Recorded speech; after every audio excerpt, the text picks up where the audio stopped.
session with Sally Uren, the CEO of Forum for the Future. And we're going to be sharing insights from Forum's new report, Future of Sustainability, which is actually launched today. We're also live streaming on Twitter, so please feel free to use hashtags, two hashtags. One is time to transform, and one is the future of SUST, which is future of and then S-U-S-T. So the conversation will be on Twitter. And before we start formally, we're going to play a little video, but also just please in the chat box, just say what you hope to get from today. And we're just going to play a little video to get you in the mood.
Great. Welcome everyone again. Just to give a sense of how this session is going to unfold. So we're going to start off with some reflections from Sally Uren, the CEO of Forum for the Future, on their latest report, The Future of Sustainability. We're then going to have a panel discussion. And then the last session will be interactive. So we're going to put everyone who's on this session into breakout groups so that you can actually really work like a farmer. You can turn the soil over on this issue and just see how actually you can engage. Just a few sort of practical things. One is that we'd love you to ask questions along the way, and we'll be monitoring those. So what we'd like you to do is go to the Futures Center itself, and hopefully you'll see on the chat box that there's a box where you can register, and then you can put your questions in there. And also, if you can keep your videos off for the moment, but we will ask you to put your videos on when we start the interactive session. And before we kick off, also, we're going to just do a quick poll, which is just to find out who's in the virtual room. So just if you can just fill in, just click on whether your business, government, charity, etc. It would be really good just to sort of see who's represented in the room. So if you can just do that quickly, that would be wonderful.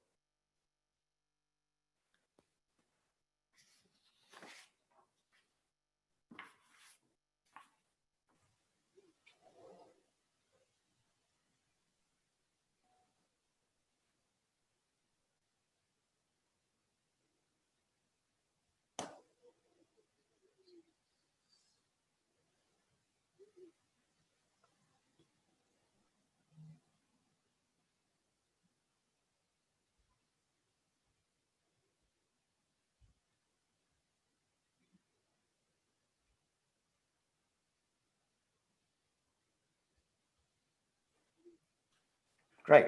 Okay, so that gives a sense. So nearly half business, a small smattering of government, civil society, quite a lot from the charity, non-profit, and smattering of everything. So thank you for that.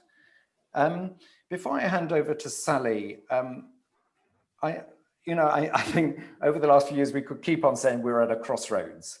But it feels that the more we see what's going on in society and in the environment, we are at a crossroads. And that what COVID has done is really just to make it even clearer the level of the veneer of civilization. So how fragile our life is. We've been brought up to think of our lives as being very solid, everything's permanent, and we realize that actually everything is very fragile and impermanent. And that means that the decisions we make are what creates our future. And one of the things about the Future Sustainability Report is that the future happens in the present moment. So every thought and every action we take actually creates the future. So when we talk about the future, we're actually talking about what we do now and how that influences the future. So anyway, without further ado, Sally is going to basically say we're at the crossroads. We've got 4 paths we can take, and actually the actions that each of us take and each and every one of us takes will actually determine which path we will travel. So Sally, over to you. Thanks, Jo, and good morning, good afternoon, good evening to everybody. It's great to see so many people wanting to participate in this conversation. If Sophia, we could move to the first slide, that would be great, please. And just to reflect on this moment in time and the backdrop for the conversation today and the backdrop for the launch of this report, we're all feeling this in a very personal way, a moment of deep discontinuity and uncertainty. And we don't know what's going to happen tomorrow, never mind what's going to happen in the next few weeks. There's so much uncertainty around. However, what COVID has done has shone a deep, deep light on the interconnections of the systems around us. And that in itself is very helpful, because going into this crisis, we were still having conversations about the environment as being separate from the economy, as being separate from society. And COVID has shown us that actually these systems are deeply, deeply interconnected. The other thing to reflect on when it comes to COVID-19 is that it has affected absolutely everything. The next slide uses one of our favorite metaphors at Forum, which is the iceberg. And it's important to reflect on how COVID has impacted the way we live, the way we work, and critically, the way we feel, our mindsets. And so whilst on the one hand, that feels incredibly unsettling, has got profound negative consequences, because COVID is affecting absolutely everything, there is huge dynamism around us. And with that dynamism becomes an opportunity to actually shape the way the future is unfolding, as Jo just said, and actually create the future that we want. The next slide is a quote from Christiana Figueres, who probably is known to many of you in this session, and really highlights the fact that we really believe there is a short and closing window to create that sustainable future that we've all been talking about for so long. And that actually the decisions that we take, the actions that we create over the next short period will determine not just the next decade, but the decades to come. And the report that we're sharing with you today, From System Shock to System Change, is really all about understanding how do we seize this moment in time? How do we harness all of this disruption to reimagine and redefine the systems that we rely on? Much of what happens next will depend on mindsets, because indeed self-fulfilling and self-defeating prophecies are real. How we feel, the stories we tell ourselves will determine what happens next. So I'd like to launch our second poll, if I may, and really to ask you, how are you feeling about our ability to create a better world? Has your optimism about our ability to create a better world, how has it changed? Are you a passionate optimist? Are you cautiously hopeful? Is it just way too soon to tell? Or are you feeling a little bit more gloomy? Do take a moment to share how you're feeling.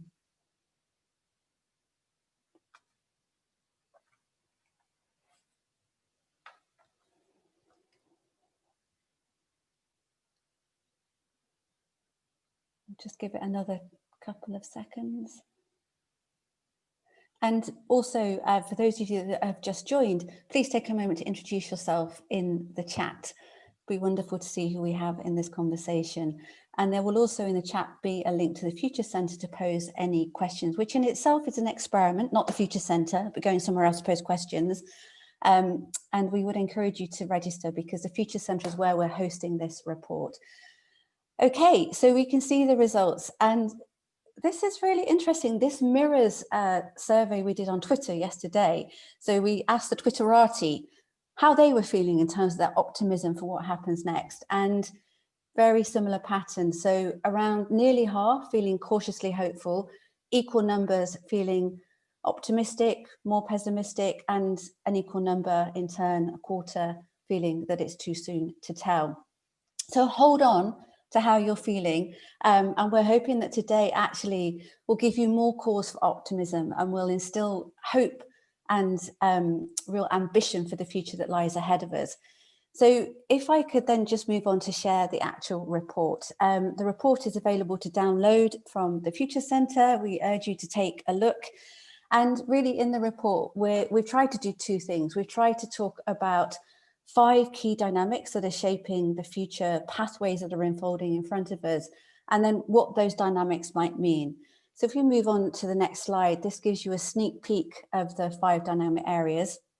And I'm just going to go through each of them in a really top-line fashion. There is much more in the report. We have weak signals for all of these areas of dynamism. And these dynamic areas themselves are a fusion of trends, weak signals, tipping points. But we've picked them up because we think they really will determine what happens next. The trajectories, I'll come on to those, are a way of understanding how these different dynamic areas might interplay. So if we move on to the first dynamic area, biosphere breakdown. In a way, not particularly new as a set of issues, a set of trends, but I think what COVID has shone a light on, because it's helped us understand that actually planetary health equals human health equals economic health.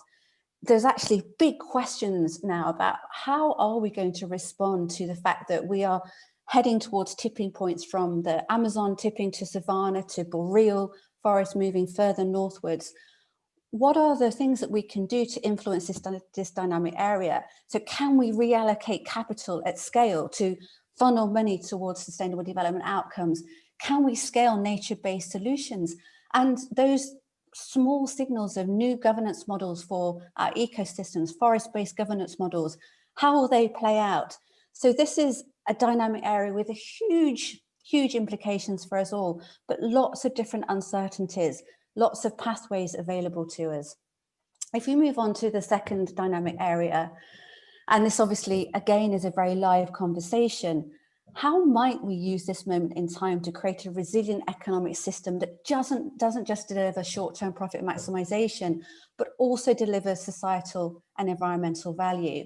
And the questions in this dynamic area: will we see a recovery that prompts a recovery in our climate? So the billions of dollars in fiscal stimulus packages, will they put conditions on for a green recovery? Yes, in Europe, we're seeing that. Yes, in Singapore, but elsewhere, not so much so. Or will we see a version of the recovery that's a debt-laden version that we saw in 2008, that just locked in the inflexibility in the current economic system? Will we once and for all deal with debt relief? And will this notion of stakeholder capitalism really come to the fore? So lots of different ways forward in that dynamic area. Moving on to the third, this is a fusion of a number of trends around technology, the rise of technology. COVID has accelerated profoundly the digitalization of absolutely everything over the last few months. But it's a fusion of those tech trends with governance trends. We've seen centralizing power dynamics in some parts of the world. We've seen decentralizing power dynamics in others. Will technology lock us into the current unsustainable systems, or could it enable a regenerative and flourishing future? Could AI really help deliver the SDGs? A recent article in Nature said that it might. Can we use sensing technology, big data, to really keep a handle on the vulnerability of our ecosystems? And can we rethink enabling structures around governance, legislation, to actually ensure that we see equitable access to digital for older communities around the world?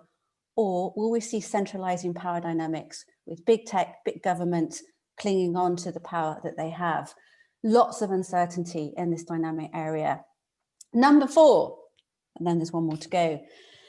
This is a really dynamic space, and it's an area that features trends and issues and tipping points around key societal transitions. This is where we're asking a big question. How do we ensure a just transition? So a transition that is socially fair, socially just to the future that we want. And a big issue within this dynamic area is, how are we going to deal with the big structural and behavioral issues that we know are needed to be addressed to once and for all face up to deep-rooted structural inequalities? How can we enable more participatory democracy, wider inclusion of our society? And what's really interesting about this dynamic area is that there's a mid-decade generational transition. By 2025, 75% of the working population will either be Gen Z or millennials, and sentiments differ according to age. So what impact will that have? And then the fifth dynamic area, the one that has really, really changed in this COVID crisis, is this cluster of what we're calling regenerative openings. This conversation about a regenerative ecosystem really flowing through into our economy, building from this heightened awareness of interconnectivity, building from this conversation of new regenerative business models, regenerative agriculture, at its heart saying, how do we shift the goals of the economy from an extractive version to a regenerative version? So 5 dynamic areas, all of them will have a big impact on what happens next. So what might happen next? What I'd like to do now is just to share with you 4 emerging pathways that we've been tracking at Forum for the last few months. And I'm going to go through them all in brief and then really focus on the one that I think we need to pay the most attention to, which is transform. These are not scenarios, because scenarios are more bounded. They're deliberately called trajectories because they are possible, plausible pathways, but they're very broad. And they're a way of understanding what's happening around us. If we move on to the next slide, we see that these trajectories are, in fact, they're interlinked. They're not distinct. And what's happening at the moment is all 4 are unfolding on a daily basis. And that's why what we do next really, really matters. So moving on to the first trajectory, a trajectory called disciplined. And if we move on to the next slide, please. In this particular future pathway, this is the world where we see increased use of technology for automation. We see increased surveillance. We see that actually nation states are putting public health outcomes ahead of privacy, which has its merits. For each trajectory, what we have done is to articulate the underlying mindset, because the stories we tell, our values, our beliefs really do determine how the future might unfold. And the underlying mindset in this trajectory is that we need greater control, and actually we need greater efficiency. And we want to go back to where we were before. Actually, we want that version of globalization that we had before this crisis. So in this discipline trajectory, we see the re-emergence of the global economic system as we knew it. And with that, we close down opportunities for sustainable development. Going to the next trajectory, compete and retreat. So this is the trajectory where we see the continued rise of nationalism, strengthening of those nationalist dynamics. And really, it's in this trajectory that we see real splintering of globalization, maybe the end of multilateralism, because the mindset in this trajectory is there just isn't enough to share. We must protect our own. And what matters to us is our survival, and that comes first. So in this trajectory, you see chaotic regionalization, global supply chains become fragmented. And obviously, we're seeing this trajectory unfold right now in front of our very eyes. That's compete and retreat.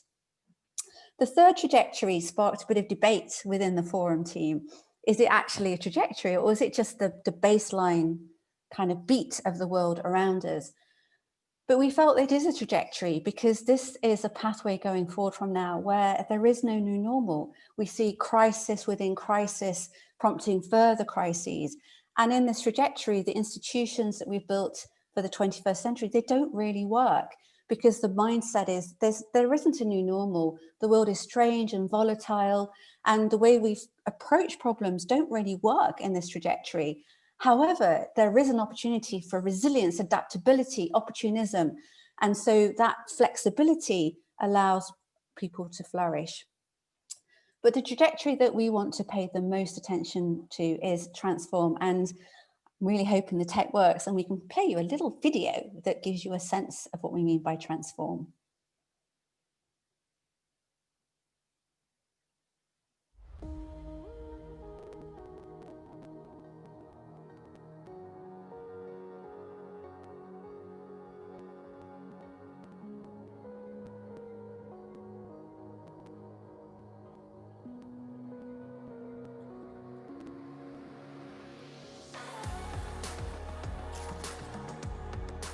Imagine a world in which COVID-19 prompts a realization that the fates of people and planet are intertwined.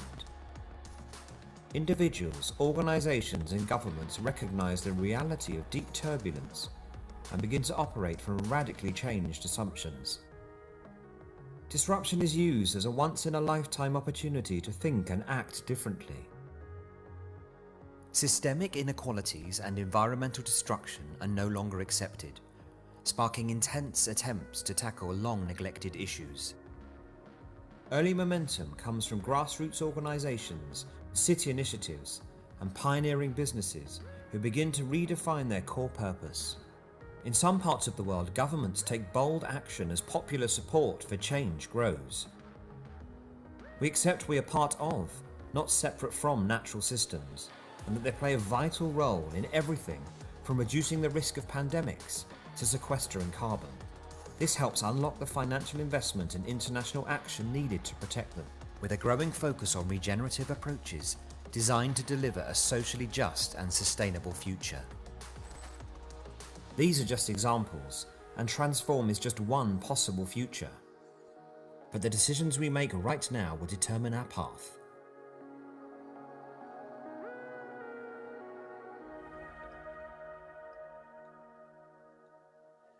Fabulous. Always reassuring when videos work on a call like this. So just a little bit more of transform, then I'm going to hand back to Jo to bring our panelists into the conversation. So the mindset in transform is the mindset that actually our planetary health, human well-being, they're inextricably linked, and actually deep change to reset our systems is possible, desirable, and actually we mustn't go back to where we were before. And so this is using the pandemic as a reset, and it's about the rise of new models of economic thinking. So the donut economic model, it's a shift to stakeholder capitalism, it's a scaling of regenerative agriculture. So if we can move to the next slide, please. And just to echo that, what we do next has never mattered more. William Gibson, the science writer, famously said, "The future is already here, it's all around us, it's unevenly distributed." So there are elements of transform already here. There is amazing progress in scaling and regenerative agriculture, there are new business models, there are investors wanting to put their weight behind stakeholder capitalism. So the question we want to talk about today is, how do we bring those signals of what's already around us into the mainstream and make transform a reality? Back to you, Jo. Great. Thank you, Sally. And just before we go to so I'll ask all the panelists just to come onto video now, but just as they're doing that, Sally, just one question, which is, in a sense, COVID has led to a transformation. Governments around the world have acted dramatically, have changed policies, have created an enormous amount of change. But it's to deal with a crisis that is right in this minute. And we still have this problem that we're not seeing this issue of sustainability and climate change and social justice as an issue that's right now. And how do you see that in your own mind, or how does Forum try and understand the fact that actually we're seeing radical change, but not the radical change we would like to see? I think we are seeing some change in this crisis that is consistent with transform. I mentioned the fact that there are a number of government stimulus packages that are putting sustainability into the heart of that recovery package. I think what you point to, Jo, is it's actually really hard to hold a response to here and now and a response characterized by a mindset of survival with actually let's also build back better simultaneously. And I think that's why that transform mindset is so critical. So if we accept that actually planetary health equals our human health, and we know the economy can't function without healthy humans, if we have that mindset, then it helps us respond to the crisis, think about our survival in a much more interconnected way, which then builds the foundations for what needs to come next. So how do we make our emergency response, our survival response, consistent with a pathway that actually reflects the interconnectivity? So it is difficult, but I think the mindset of we can survive, but actually we can survive and thrive is really important. Great, thank you. So let me introduce our wonderful panelists. So we've got Naina Batra, who's the CEO and chairperson of the Asia Venture Philanthropy Network. You're very welcome. David Blood, the co-founder and senior partner of Generation Investment Management. Lena Nair, the chief HR officer of Unilever and member of the Unilever Leadership Executive. And Tom Rivett-Carnac, author, political strategist, and founder of Global Optimism, along with Christiana Figueres, who we heard from in the quote earlier. So I just want to start off with the panelists, just a moment of reflection, really. Does the scenarios that Forum for the Future and Sally have spoken about, does that ring true? Do you have a particular take on it? Lena, let's start with you. Hi, Jo. You know, as I was listening to Sally, I was thinking, if not now, then when? You know, if this doesn't force a transformation in everything we're thinking about, then when? And it would be such a waste of this crisis that we've had if we miss transforming the world and the systems around us. So, Jo, I am an optimist, and I've continued to be an optimist. But just so, because I'm already seeing some of the early signs of things going back to normal as the, shock and adrenaline wears off. So 2 or 3 quick reflections. One is I believe this is the moment of reimagination, because the first 6 months of the crisis, first 6, 7 months, we didn't know what had hit us. It was adrenaline, it was shock, it was survival. That's finished. And this is the moment of reimagination. So these next few weeks, months are so important because we've all been able to lift our head above the parapet and try and think about the future. The reasons that give me optimism is investor-shareholder conversations definitely changing. You can see in the papers, there have been shareholder rebellions at a couple of places because they asked for greater visibility and transparency and disclosure. What makes me optimistic is somehow everyone has dialed up the importance of human connection in their lives, and the health and well-being of us collectively as human beings in this world has got dialed up. How do we ensure we're all well in terms of health, in terms of what we consume, in terms of how we live? So that has got dialed up. And last but not the least, I think it has made leaders pause and reflect.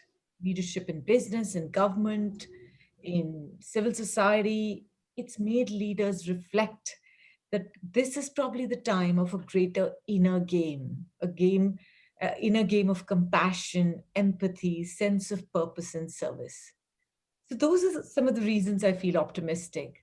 But it'll be such a wasted and missed opportunity if we don't grab this historical moment we are at and genuinely transform. So Lena, just to, because I was going to go and ask everyone the same question, but actually I want to dive straight in with you, and then we'll move on. But in terms of Unilever, so how do you map that onto Unilever? So one of the things I've always felt about Unilever is an enlightened company, but is held in check by the system in which it operates. It can only go so far before it goes out of favor in one form or another. So given this need for transformation, and you're operating in a system that holds you quite tight, how is that mindset? Firstly, I feel so fortunate to work for Unilever because, like you said, it is an enlightened company. We genuinely think that making sustainable living commonplace is a company purpose. It's not to grow the top line or make a lot of profit. Our simple purpose is to make sustainable living commonplace. And there are 3 beliefs in our business strategy: companies with purpose last, brands with purpose grow, and people with purpose thrive. Yeah. So it is so fundamental and integrated to our business strategy. Now, the point is, we believe in a better world because we believe that's the only way to do business. You can't be a healthy business in an unhealthy world. So we really believe that you have to be a healthy business to be, you have to make the world healthy. Otherwise, you can't even survive in this world. But I think what is important is what helps us is that we genuinely think doing the right things leads to greater growth for the business, leads to less cost for the business, improves trust, and manages risk for the business. And let me give you an example. We are number one employer of choice in 52 of the 54 markets that we recruit in. Number one employer of choice. People come to want to work for Unilever. 76% of the people who work for us say who applied to us, of the 2 million, say that they're coming because they think Unilever is a force for good. So the point I'm trying to make, Jo, is the moment you see the connection that doing well by doing good is the only way to be, there will be enough energy to do the right things. So if you're doing renewable energy, it's great for the economy, it's great for the environment, but it's also good for business because it has reduced costs. It's allowing you to be more efficient. So to me, it goes hand in hand. A sustainable business is a high-performing business. And if that virtuous cycle works, then you can manage in the system around you. Is it easy? No. You do have challenges from shareholders and investors. If you have a quarter of bad growth, they'll say, oh God, you guys are too distracted by all your environmental goals, your plastic goals, and everything you want to do in the world around you. Of course, that pressure is there.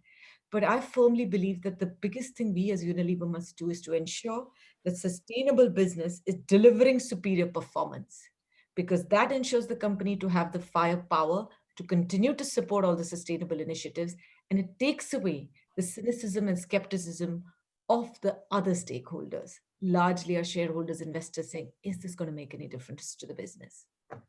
I hope that was convincing, Jo. Yeah, and just lastly, Lena, on that point, we're talking about changing the system. So you're operating in the system. Are you seeing any changes in other parts of the system that are going to fundamentally help this transformation? So are there things changing around you that are allowing you more space? There's a little bit of governmental change. Singapore government, for example, has reached out asking us to look at taking on apprentices in large numbers to support some of the job losses we are seeing across the world. The UK government has reached out to say how we can take care of 100,000 young people who are probably going to lose jobs in COVID, because the young have been disproportionately impacted in country after country. So I'm hopeful that some of the enlightened governments are beginning to wake up to the fact that they need to do more, particularly on social change, social inclusion, economic inclusion. I see the early green shoots for investors and shareholders. I see lots of green shoots for consumers. Consumers care about the fact whether the product was made by recycled plastic or whether it ensured that there was no human rights violation in the larger supply chain. So I'm hopeful, and I see some early green shoots of most of the stakeholders beginning to make the right noises about supporting business to do this. Great, thank you. Tom, a lot of your focus has been around mind shift change and around the fact that this is as much that the action has to be based on a change of consciousness, otherwise it's just action. And so I just want to reflect, if you can reflect on the report, given that a lot of what Sally was saying around transform was a mind shift change, was a recognition of interconnection and interdependence. Does that chime with your thinking too? Yeah, it does. It really does. I mean, I think that, our experience, mine together with Christiana, when I was working with her at the UN prior to Paris, we saw this very significant shift from a world that felt that something that it collectively wanted. There was never any doubt that we wanted collectively to achieve the Paris Agreement, but there was huge skepticism and huge uncertainty in terms of whether or not that was going to be possible.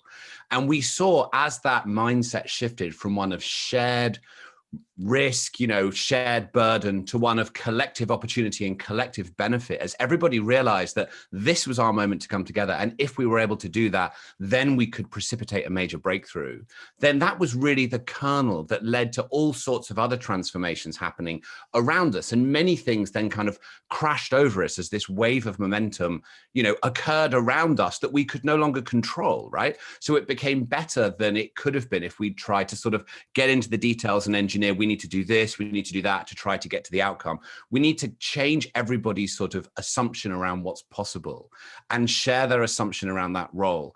As Sally was speaking, actually, and this is, of course, orders of magnitude bigger than the little thing we were involved in the run up to Paris. I was reminded of one of my favorite quotes. I'm just going to read it to you. It's from Tom Stoppard from Arcadia. And he said, "It makes me so happy to be at the beginning again, knowing almost nothing. A door like this has cracked open 5 or 6 times since we got up on our hind legs. It's the best possible time to be alive, when almost everything you thought you knew is wrong." And I think that's the mindset that we need to get into. It's a joyful mindset. And just a word about optimism, because we talk about that and are we optimistic or are we pessimistic about the future? And I would say that optimism actually, and we talk about stubborn optimism, a kind of gritty, realistic, determined optimism. And it's not to do with the belief that everything's going to be all right, or even necessarily that things are going particularly well. And if you look back at history, it's been most relevant when the outlook has been the darkest, actually. You don't have to believe that you're going to be successful to be stubbornly and determinedly optimistic and determined to play your part in a radical transformation towards something you want. In fact, it's most relevant when you don't think you're going to be successful, but you decide to hold on to it as a way of changing the world. That's where it's most interesting. Not do I think it's going well or do I think it's going badly, but how do I choose to meet this unparalleled and unprecedented moment in human history as a human being? I mean, we all know this on this call, right? We know that we have this 10-year period to turn this around. And that if we don't, our ability to have an influence on the climatic system will slip beyond our grasp. And that makes it the most consequential decade in the history of humanity. And that sounds like an exaggeration, but it's not. Now, who do we want to be in that 10-year period? And actually, much of humanity kind of deep down inside themselves is slightly saying, consciously or unconsciously, oh, it's too difficult and we're not going to be able to do it. And the forces, arrayed against us are too challenging. Actually, that's not acceptable. That isn't who we will have wanted to be later on to look back. We want to have ridden out to meet this and given this everything necessary to do it. And I'll say one more thing about that. And it's to do with the relationship between meaning and outcome. In much of climate change, we associate meaning with the ability to control an outcome, right? You hear this all the time. There's no point in doing something if no one else does something. It's about a collective problem. It's a tragedy of the commons. Why should I change my life if no one else does it? There's all sorts of versions of that. Actually, in most of human life, it's the other way around, particularly when it comes to more spiritual pursuits, right?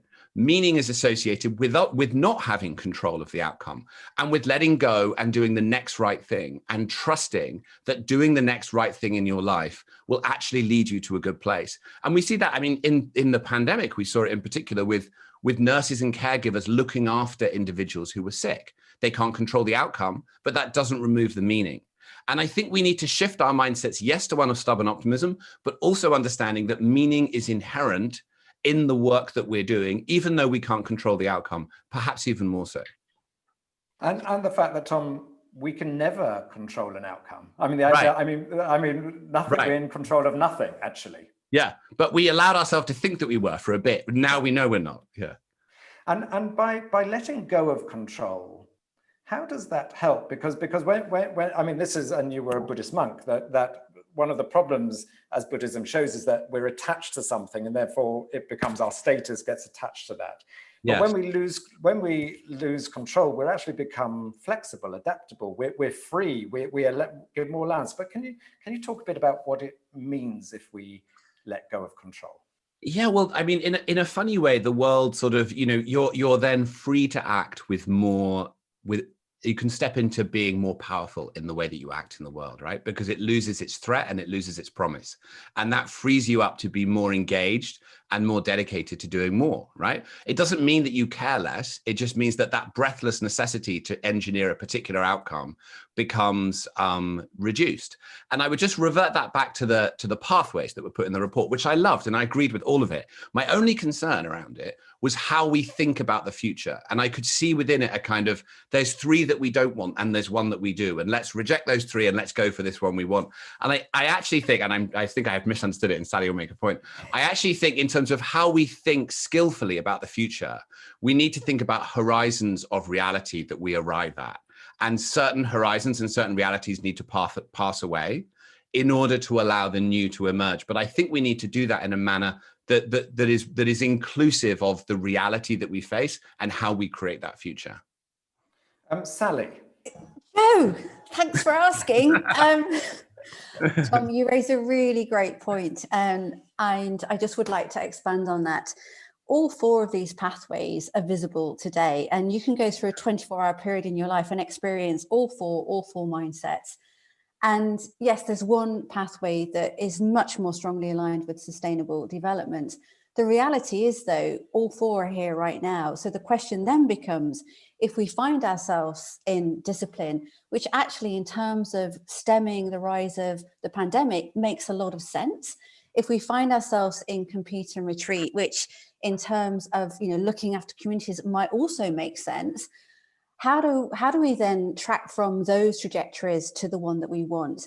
And that's where I would say, again, that mindset is so critical, as is understanding that each of these pathways, they do have light and dark. So compete and retreat, discipline in particular, drive for efficiency, you'll see the circular economy scale. That's what we've been trying to do for the last decade. So what I would say is that in each of these pathways, bank the positives, really dial up the positives. So circular economy, skills development, dial those up, but track a pathway to transform with that mindset that actually that is how we'll then deliver sustainable development goals. So Tom, just finally, and actually before we go on, I just wanted to mention, I forgot to mention that some people are having trouble asking questions through the Future Centre site. So do ask your questions on the chat box. But Tom, just to come back, it is one of the problems that, in a sense, the poll shows. Are you pessimistic? Are you optimistic? Well, actually, it's a binary. We keep on thinking there's a binary choice, but actually we can be optimistic and pessimistic, and actually in that paradox of both we find answers. So is it a problem with Western thinking?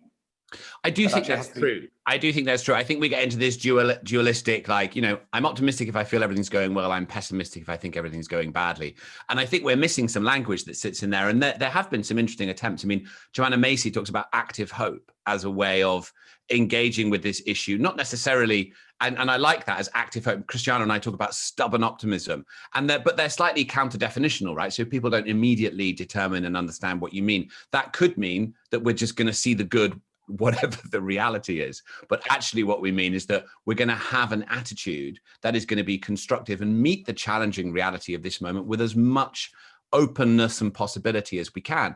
And actually, and Sally, you pointed this out at the beginning, that shift and that determination changes everything. And the real world experience we've got of that, as I said at the beginning, is the world's attempts to reach the Paris Agreement. And when that changed, everything changes, and support and possibility and momentum that we could never have dreamed of arrived. And I think that's where we can be smart about trying to make these big transformations. Great, thank you. Naina, any reflections on the report from especially from the perspective of what's going on in Asia? Because obviously I'm sitting in France and I tend to have a sort of a European / American viewpoint of life. So can you just help us shape an Asian perspective on all this? Oh, thank you. Thanks, Jo. I'm very happy to do that, because I think, going back to what Sally was talking about, the trajectories, and what Tom was talking about, sort of stubborn optimism, looking at meaning without outcomes. It's very, very, it rings very true in Asia. So, if you look at the trajectories, I'm currently sitting in Singapore, but what I do is I run a network that kind of looks all across Asia. And if you look at Singapore in particular, it's very interesting post this pandemic. You really see us as a confluence of those three trajectories, in terms of what Sally was talking about. So the discipline, I mean, when you think about Singapore, think about how, and you think about Asia in particular as well, for the most part, if you don't, if you take out South Asia or take out India from it, it's been about dealing with the pandemic with the greatest amount of discipline, right? I mean, we keep reading about, pandemic fatigue and all of that. We don't have that here because, there's discipline, right? And in some senses, the discipline is married with the compete and retreat, partly because most of our societies are fairly authoritarian, right? So the discipline is kind of linked to the authoritarianism of it. And this pandemic or this crisis has in some ways led to this compete and retreat mentality. But at the same time, I think what is really sort of optimistic or energizing is that there is a groundswell of support for transform. And it's not really necessarily coming so much from the authority figures as it is coming from, the ordinary citizenry, civil society where it exists, and a lot of organizations that have actually come back to say, we need to build back better. Before the pandemic sort of hit us, Asia was way behind on achieving the SDGs by 2030. And given the amount of wealth that is created here, given the amount of sort of change that happens, the fact that this has happened to us and we want to look at it as an opportunity, or most of the Asian societies look at it as an opportunity to seize it and actually see what can we change, how can we change this, I think is a reason for a lot of optimism. And to come back to the thing about, looking at meaning without really thinking about the outcomes, if you look at most of Asian spirituality, that is exactly what it talks about, right? It says you need to do what you have to do and not really worry about what comes next. So you have a role to play. And I think that's what's been really interesting, because there has been a lot of that which has come up. And, talking about the fact that, you said you're sitting in Europe, one of the things that I see around me, a lot of it, especially around the whole compete and retreat trajectory, there's a lot of concern about what's going to happen in the United States and what's going to happen with the election. And, is that going to really push us back? And is that going to sort of, get this whole darkness come up? But you really think about a lot of the Asian countries, right?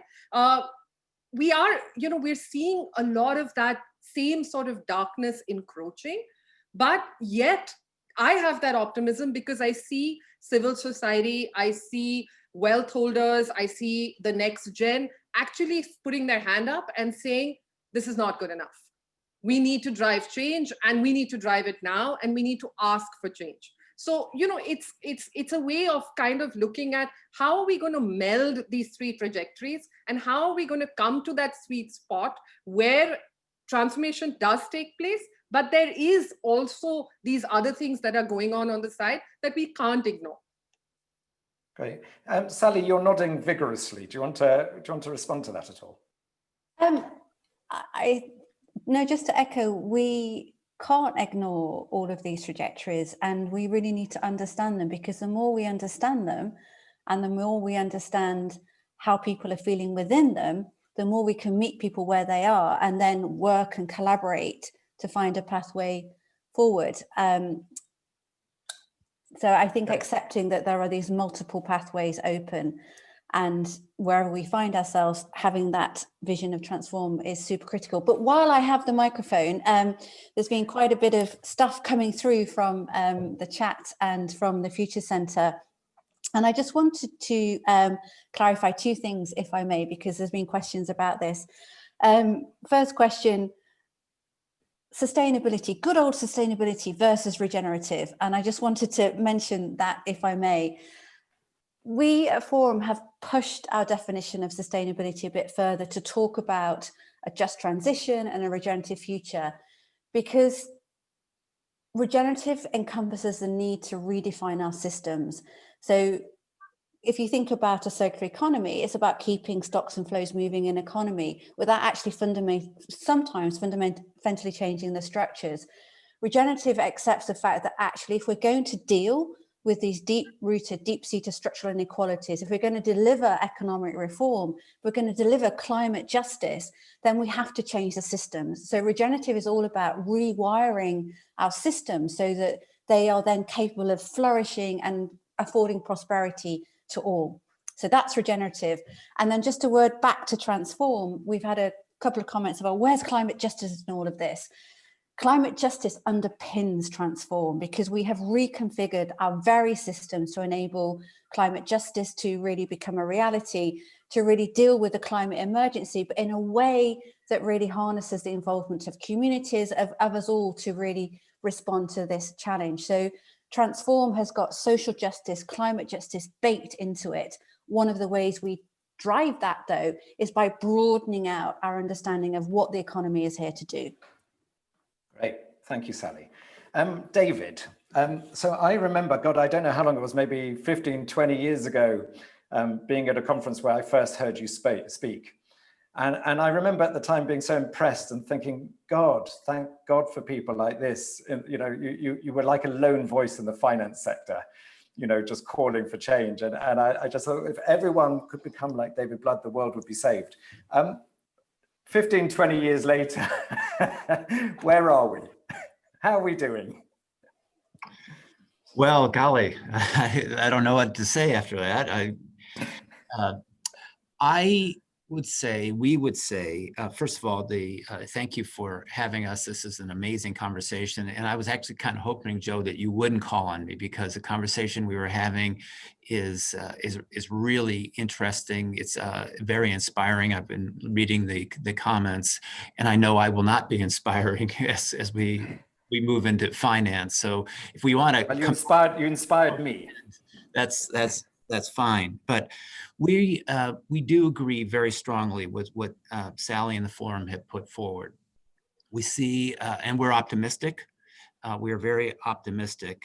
We know that the urgency of the situation is extraordinary as well. We are optimistic because the financial markets and business have been transforming and have been, I guess, on this pathway for the last 15 or 20 years, Jo, since we've been on this conversation. But we are cautious. And we would certainly remind everyone that while those scenarios or those journeys or pathways are very illustrative, and I know Sally just intervened to say that in fact we're going to be going in and out of those pathways over the course of the next few years. I think we just have to get in our mindset that there will be detours, and that we will take steps back, not because we want to, but because there will be forces who will be uncomfortable with what I'm about to talk about, the transformations that we will need to see. And we must maintain that optimism and that determination that we all on this call feel. So it seems to us that there are two overriding ideas that we need to keep in the forefront now. The first is that the transformation or the change that we need to see in business and in capital markets is not incremental. It must be transformational. We must reimagine capitalism, which I'll come to here in a second. We must reimagine whole industries and businesses. Almost everything that we've done today will need to fundamentally change over the next 3 to 5 to 10 years. And if we just are satisfied with sort of a little bit better than what we've done last year, et cetera, we will miss by a long margin. And so what we need to keep in the back of our minds, keep in the front of our minds every single day is how do we disrupt and transform, and we think in a very positive way, our economies and the allocation of capital. We think, and we strongly agree, that when you talk about transition to net zero, you cannot talk about transition to net zero without a just transition. It must be one and the same. In every breath, it must be one and the same. But this transition to net zero, this just transition, is going to dramatically affect capital markets and investing. And in fact, we think that the whole notion of this transition will become its own asset class. And all asset managers, asset owners will need to start thinking about how they allocate capital to this transition. It will be an urgent, critical risk and opportunity that needs to be considered. And the second and very urgent thing that we need to understand in business, as well as in capital markets and investing, is that all businesses and all investing has impact. We can no longer think about risk and return. We must think about risk, return, and impact. And indeed, impact must be measured. We can no longer have impact as an externality. It must be absolutely included in how we think about allocation of capital. And if we don't, we will not be able to make this transition that we all know we need to. So we need to think very clearly and proactively around transformation, and we need to understand that measuring and allocating to impact will be a critical tool as we make this transition. Okay, Sally, you wanted to make a comment. I had a question from the audience actually, and I thought it was a timely moment to pose that question because I think it's for David and for Naina. But David, in particular, can you give this audience who are hungry for examples of change, can you give them an example of any investors or financial institutions shifting towards transformation, not just tinkering around the edges? Well, generation would be an example, to be honest with you. But yes, we can. And there are going to be skeptics among us, myself included, around some of the larger investment management firms who are claiming their commitment to transformational change. They're claiming their commitment to sustainability. But the truth of the matter is slowly but surely we're seeing this. And now what we need to see is the acceleration of this change. And the reason why we were so pleased to be part of this conversation today is we do think that what the forum is saying will help accelerate this transition and help accelerate this recognition that things have to be very different. But I am very optimistic that as we go through the course of the next 12 months, and particularly leading up to COP26, I think it's actually a blessing that COP26 was delayed a year. I think we have a real probability of making dramatic change in terms of how we're allocating capital to this transition. And while the examples today are just beginning to be visible, we believe, and we're going to do everything we can. And I think all of us, the second half of this discussion will be, what are we going to do? Well, we ought to start asking ourselves, what are we going to do? And we have to know the answer. And we're going to have to demonstrate that we know this answer and actually start acting over the course of the next 12 months. And if we do, when we think about where we are in November 2021, I think, and we believe, that we will be in a much stronger position to see this transformation. And it's going to be across, as I said, all aspects of business, all aspects of investing, all aspects of government, all aspects of civil society. We are at truly a tremendous opportunity for change. And now we just need to do it. Great. Thanks, David. And we'll come back to it, but I'm aware that Lena has to go in 5 minutes, and I wanted to grill her for just before you go, Lena. And really my question to you is, in a sense, following on from David, that Unilever has led for a long time on the sustainable living plan, et cetera. But as David said, we now need a regenerative living plan, not a sustainable living plan. So I'm just wondering where Unilever's edge is. So where are you actually now going to push into new territory, not just iteratively, but fundamentally recognizing the scale of what's needed? Look, let me give you two answers to that. The first is, I think increasingly our answers are becoming much more systemic and thoughtful. Our programs are becoming much more systemic and thoughtful. So, 10 years ago, we said we want to double the size of our business and halve our environmental footprint, which was a simplistic expression. But 10 years on, we have come up with a string of commitments that include regeneration, commitment to water conservation, carbon emission, of course, restricting our emissions, et cetera. So, but we've learned that we have to be much more systemic. So on the social side, when we are thinking about living wages for everybody in our value chain, or thinking about inclusion and social inclusion, you pretty quickly realize that all the issues are linked and you have to be much more systemic. You can't think of wages in isolation to jobs, in isolation to what's happening to people's livelihoods post-COVID, in isolation of our people being socially included. So I think the first thing is, I think our edge will be the ability to think more systemically across the big issues on inequality and climate justice, and come up with answers that are much more thought through and end to end.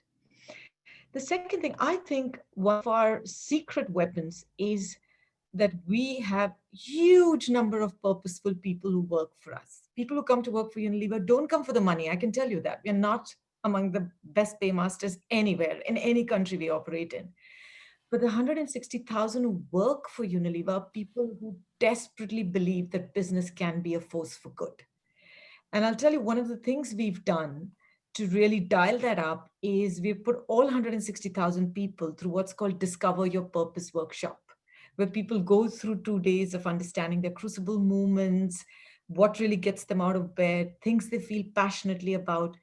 And surprise, surprise, everybody in the world wants to do better things to make the world a better place. And then they link up what they want to do, what they're purposeful and meaningful about, what they feel purposeful about, into their work. And I think that all these goals and commitments are finally down to people in the organization doing their work differently to achieve some of those outcomes and audacious goals that the company has set out.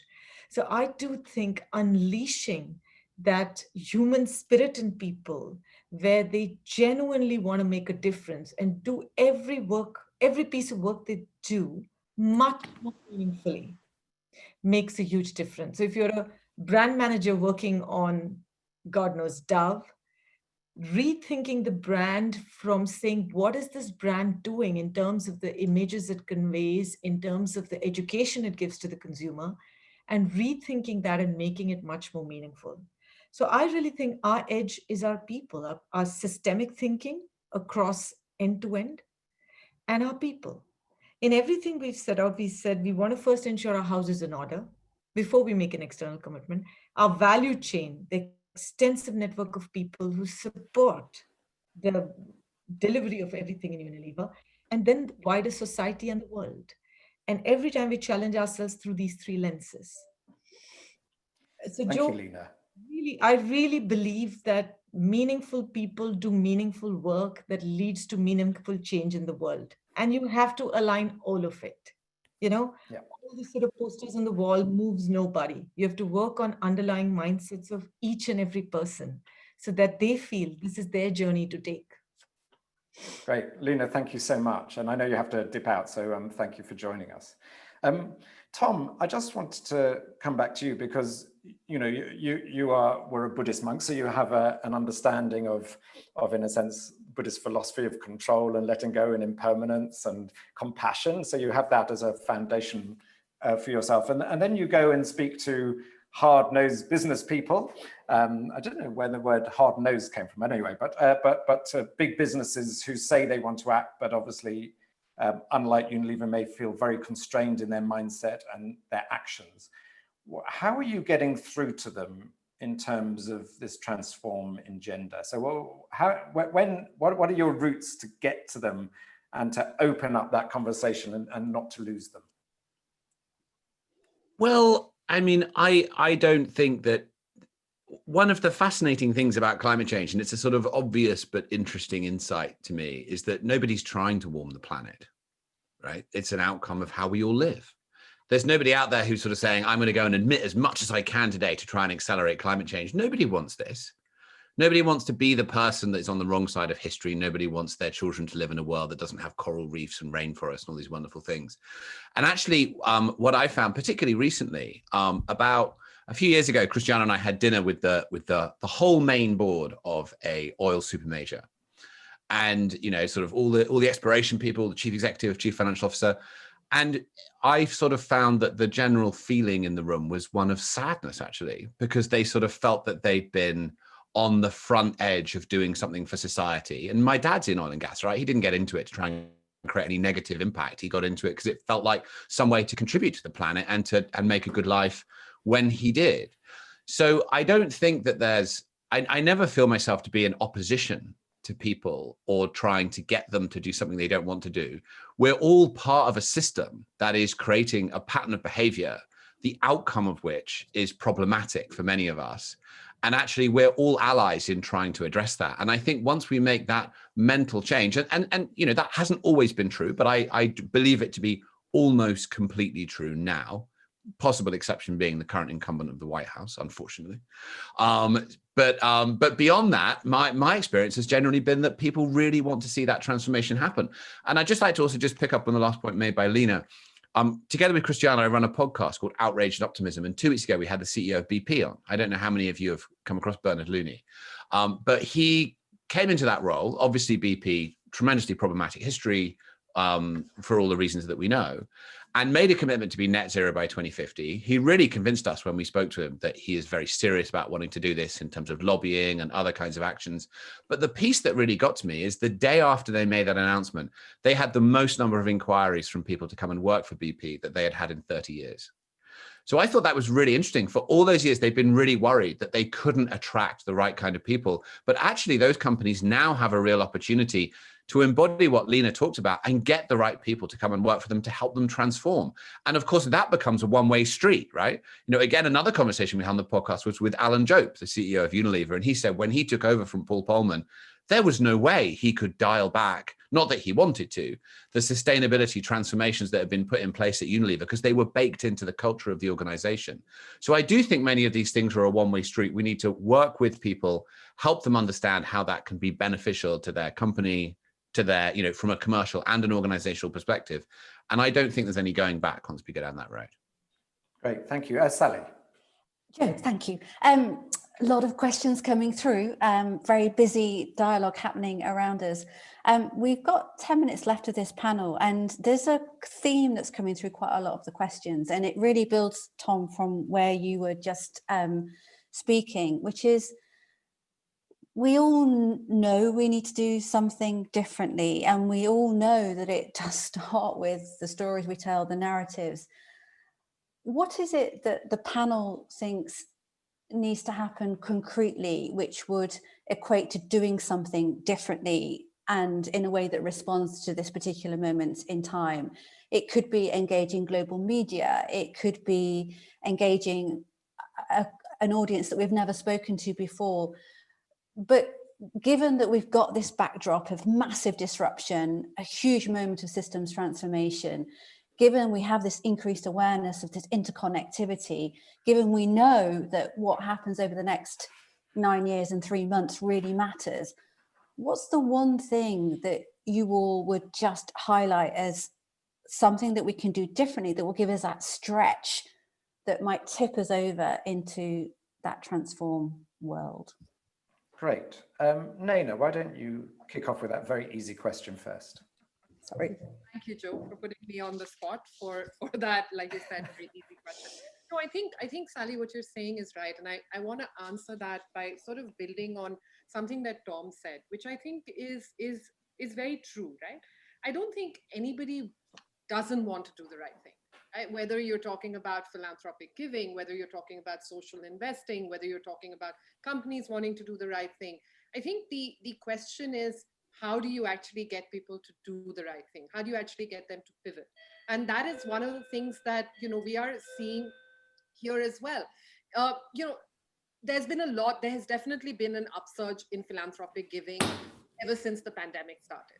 There's also been this whole talk about, you know, let's look at investing in businesses that are more sustainable. Let's look at, you know, how do we change the outlook? Let's look at, you know, putting more sort of having more clearly defined expectations on how corporates are behaving, et cetera, et cetera.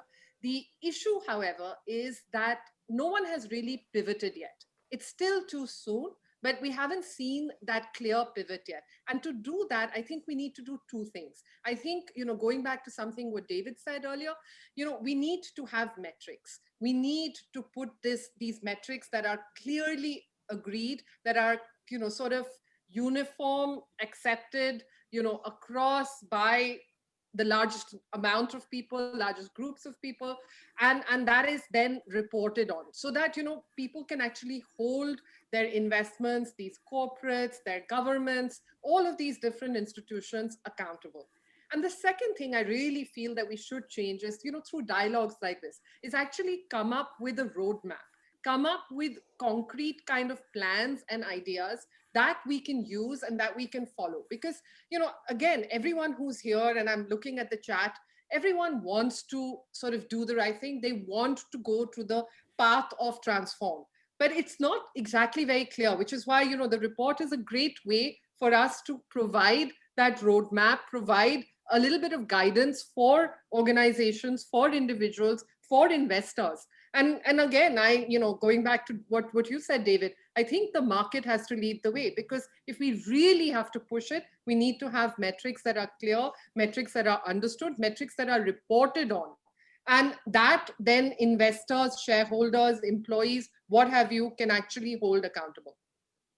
Great, thank you, Naina. And David, that question to you. I mean, you talked a little bit about it, but more concretely, how are we going to get to move the financial system and tip it into this new way? I think there are going to be two critical levers that we're going to have to pull. One, we have to talk about the opportunity and the risk, the opportunity set and the risk. So why would you want to, what's the business case for allocating capital to this transformation? And the case, by the way, is very, very compelling. It's robust. It's the most significant economic opportunity in history. It's also the biggest economic risk in history. And so there's a clear business case for making this allocation. As I mentioned, we need to measure impact. We need to make that part of what investors and businesses are evaluated on. And we will need government regulation. We will need to bring government mandate into this conversation. So frankly, just about every, and the reason why we talk about the opportunity to build back better, this point where we are in history is an opportunity to rethink the relationship between business, government, and civil society, and capital for that matter. And it's something that we're going to have to do collectively. And we will need all three or all four, depending on how you want to count it, all 3 or 4 groups working simultaneously. It can't just be business, can't just be government, can't just be civil society. It needs to be all of us. So David, just a challenge, which is that after the financial collapse of whenever it was, 2008 or whenever, I can't remember the date, but the last financial collapse, everyone was saying, this is our opportunity to rebuild the finance system, to get it, to shape it up better. And it went back to how it was. Why do you have any faith that we're not going to just end up with the same thing in a year or two? Or everyone wants to go, because there's also a pull to, some people want it to go back to normal. It's what they feel safe with, what they know, what their status is built in, what their finances are built on. How much of a risk is it that actually everyone just wants it to go back to how it was? Well, it's a really fair pushback, Joe, and I guess I would make a couple of observations. The first one would be actually I don't think it has gone back the way it was. To be honest, I actually think that the notions and we've seen the transformation. It's been incremental change, but we've seen a very significant incremental change from the sort of 2008, 2009 period, or when we founded Generation 15, 16 years ago. There has been a fundamental change with how business and capital is thinking about sustainability. It's just not fast enough, but we have seen it. Now, what's different about today versus a few years ago is the urgency of the challenge. I think the forum's report is quite helpful in that, but there's others who are clearly talking about this. But I think what's also clear is that the link between human health, planetary health, and social and economic racial justice is now becoming quite clear.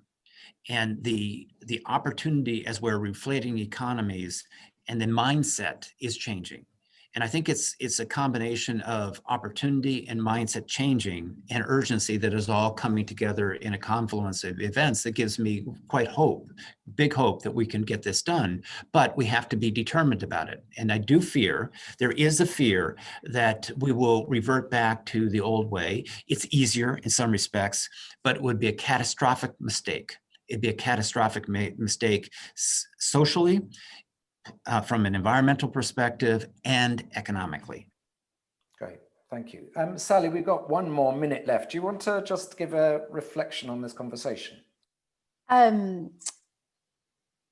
struck by the importance of our own personal role in this transition. I'm struck with the articulation that this particular shock to the system is very different from 2008. And actually, if you look at some of the data coming from the climate group and the way in which the business community has held strong on its climate commitments through this pandemic, I think that we have the foundations to reset that just weren't there in 2008. And I'm struck by the fact that you should all read the end of the report, because at the end of the report, there is a call to action for business, for government, for civil society, for philanthropy. So to David's point, it is going to take all the actors in the systems around us to work together. And so I urge you to read the last part of the report, because we try and get quite specific about what we need from businesses, setting ambitious targets, rethinking how they run their procurement to move from extractive supply chains to regenerative supply chains. We talk about how investors need to broaden out their calculation of risk, how philanthropy needs to work together more to allocate that risk-tolerant millions and billions into a transition to a new economy, and how as civil society, we need to find our voice, we need to be part of this conversation. So that call to action is there deliberately. It won't be right, it's just the start of a conversation, but we want it to be that. So please read the call to action and let's just keep this dialogue moving. Thanks. So firstly, thank you to our panelists, David, Naina, Tom, and Lena. We're now going to go, well, as a beautiful segue, Sally, because we're now going to go into action and interaction, which is, which we get them both in the same thing, which is we're going to now plan, I'm just going to talk about the next session, which is actually how you can contribute to the shifts needed for transformation. So we're going to be going into breakout groups together with the speakers. I'm just going to read this bit because it's slightly complex for my mind. So the live stream on Twitter is ending now for those who are watching. Join the community on the Futures Centre to keep up to date with the latest insights on the trajectories and download the Future of the Sustainability Report. We're going to take a 2-minute break. My God, I'm going to have to run to the toilet and be back within 2 minutes, but a 2-minute break. So for those who need to go to the toilet like me, who are crossing their legs, if you want to make a quick cup of tea, although it can't be English tea because that takes more than 2 minutes to make, or anything else you want to do for 2 minutes, stretch yourself. The next 2 minutes just to put in the chat function just one thing that you personally are going to do differently. So just, in terms of if we're going to reach this place of transformation, what actually can you do to contribute? So if you can spend a couple of minutes doing that. And while you're doing that, I just wanted to ask Kate Gibson, who's the head of sustainability at Diageo, just to unmute herself, and because I just wanted to have a quick chat with her. Hi there. Hi. Hi, how are you? Good. So Kate, while everyone is feeding into this, what are you going to do differently? And how will that manifest change at Diageo? Yeah, no, it's a great question, and I think I'd just say that I just want to thank you all for organizing this, because I feel very inspired, and I love this idea of determined optimism, and actually especially when things are challenging and when everything is so uncertain. I think that's really important. I guess at Diageo, in terms of what I'm going to do differently and what we're going to do differently is, I think, use this moment to be very bold and ambitious. And, we talk about pioneering change internally within Diageo, and it's something that really resonates, because when you think about the sort of concept of a pioneer, it's, you're heading out on a journey and you've got a destination, but you don't actually know how you're going to get there, but you still do it anyway. So I think our commitment is to set very bold ambitions for the decade ahead. We're about to release our new sustainable development ambition in just a few weeks' time, and deliberately what's built into there is an innovation gap. So we have targets that we're going to set that we don't know how we're going to achieve, and we spend a lot of time, the way we've developed them has been harnessing huge amount of creativity and ambition internally, to make sure that they're really owned by the whole business. And we've got ourselves comfortable with this uncertainty. And actually what my takeaway from today is really a commitment around acting with the urgency that the moment demands, but with humility and compassion. I was also very struck by this idea around, we're all human beings at the end of the day. It's, whichever sector, whichever organization we're from. So this whole idea about, us and them, or no one is trying to have the negative impacts. We are at the end of the day all impacted by this. So I think it's also just around empathy and humility and compassion. And I think conversations like today are, the way that we kind of find our way through this, together. So I think that's the commitment for Diageo in the decade ahead, this decade of action. And that's also my personal commitment in terms of, urgency, but compassion and empathy as well. Thank you, Kate. And actually, I'm speaking to everyone from the monastery of the Zen master Thich Nhat Hanh in France, who has been my great teacher on how to take action with love and understand impermanence, and to be present to what is rather than what I want, and to stay committed regardless. So if anyone wants to have some teachings around that, his teachings are absolutely magnificent. Kate, thank you. We haven't got much time. So Sally, just briefly, can you give us a sense of what's been coming up in the chats? Yeah, I can, and thank you everyone for contributing. We will save this chat, but there are definitely themes around practicing being happy humans. So practicing joy, practicing empathy, practicing humility, themes around being more proactive, being more challenging to ourselves and to others and our organizations. Lots around talking to new groups, getting out of our bubble, focusing on new connections as a way of sort of sharing and building the conversation. And a lot of people struck by stubborn optimism and how we might practice that. And then I think the final theme is around empowering others to act. So by being empathetic, exercising humility, empowering others that might not feel that they have a voice to really bring their voice and their agency to join the way in which we solve these grand challenges. It's a wonderful thing, Sally, isn't it? That what we're reminded of is that we're human. We're not a machine. We're not a system. We're not part of an economic system. We're actually human beings. And it's almost funny that we have to remind ourselves that we're human, and how that emotional and spiritual field also is the foundation on which action comes. But Sally, just it's all very well talking about spirituality, which is all lovely, but actually this transformation is going to be really, really difficult. And I know some things were coming up in the chat earlier about, for instance, issues like inequality, which is all very well saying, oh yes, we want a wonderful new future, but inequality is so historically embedded. There's so many structures that hold it in place. Do you want to just talk a little bit about, just for a couple of minutes, of just recognizing that, but also carrying on? Yeah, I was struck by a few questions in the chat previously, and I'm sorry we didn't have time to get to them, but there was definitely a theme of questions on how on earth are we going to deal with inequality, and the fact that COVID has actually deepened inequality in some parts of the world really, really quite profoundly.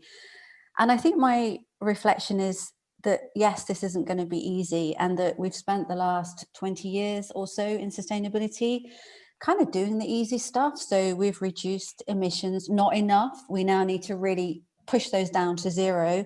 We've become more efficient, you know, we've scaled some innovations. And I think that's all got us to the point that we're at the moment, which is we now need wholesale systems transformation.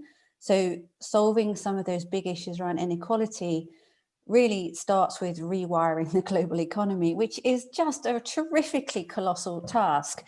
And I think what we're trying to offer in the report, from system shock to system change, is kind of stories of how this might work. So we've shared in the report signals of, well, what could a development organization look like that's working directly with marginalized communities? What could some of these new business models look like? How might we rethink economics as a way of ensuring much more equal value distribution and a way of driving value creation that's got social outcomes as its start? And so in a way, we're sort of on the edge of a cliff because we absolutely need to transform systems. But there is a rope bridge there, and the report really is trying to shine a light on all of the things we're seeing around us, that if we paid attention to them and began to scale them, then actually that rope bridge will turn into a really solid portal into a different way of operating. So there aren't any easy answers on inequality. The answer actually is fundamentally rewiring our systems, which sounds impossible. What we're trying to contribute in the report is that it isn't impossible, it's plausible, and these are the ways in which we might make that happen. Thank you, Sally. And I was always taught that vision is building a bridge across an abyss for other people to follow. So, and I think that's what your report is doing. We have to know what the possibility of what the future can look like to start believing in it, so that we can then start acting from the present. And at the moment, I mean, I think for too long, sustainability has been getting us closer to the edge of the abyss. Almost, we're taking all these actions, but then we need to make that great leap, and that great leap can look almost impossible. But the work of Forum, I've understood it, is exactly that. It's building at the moment a very basic bridge, or showing that there is a rope bridge across, that people can start to have confidence that their actions now in the present moment have the possibility of creating that. Whereas if it's just a blank space, or you just see an abyss, the likelihood is you may not act in the first place because you'll just feel powerless and unable to act. So that's beautifully put. Thank you. We are reaching near the end of our time. So I think we've recognized that the poll is in itself flawed because it only has binary options. But at the same time, we're just going to put the poll up again just to see if Sally has actually shifted you to a more optimistic mode, or if you're actually become more pessimistic as a result of this session. So if you can just fill that in, and just let's just see if we've shifted your mindset in any shape or form.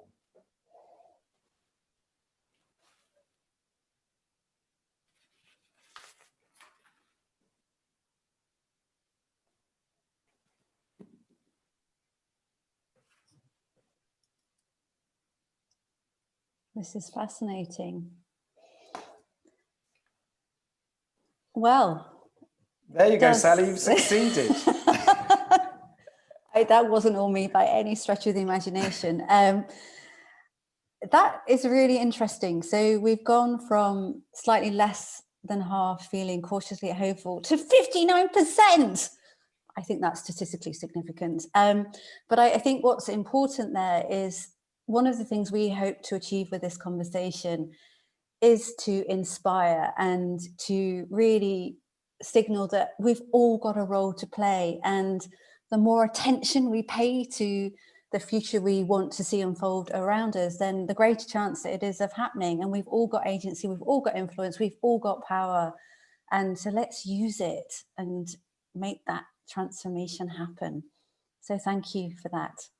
Yeah, and also, Sally, just as a final thing, I think the fact is that change is a constellation, and it does involve everyone, because everyone is representing an aspect of who we are. So I want to really respect the 2% of people who said they're more pessimistic still, because I think the fact is that is also in us.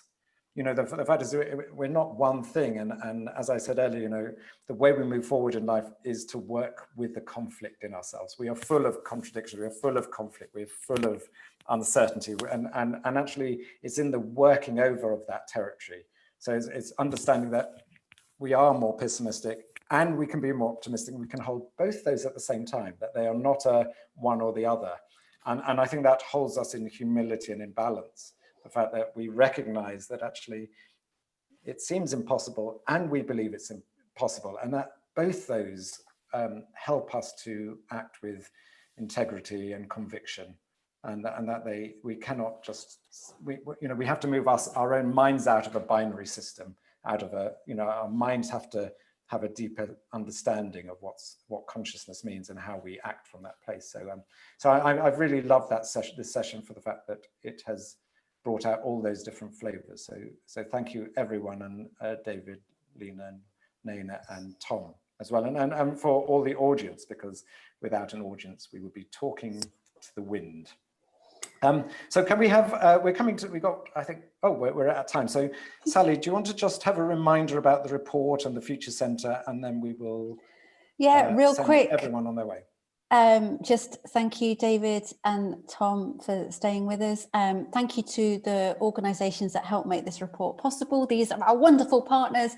But download the report, share it with your friends, share it with your family, share it with your neighbours. The more people that read it, the greater chance we have of creating the transformation that we want to see. So thank you all very much indeed. Yeah, thank you, and go well, everyone. We're all in this together, and it's lovely to have this moment together. So thank you, everyone. Great, and thank you, Jo. Oh, it's a pleasure.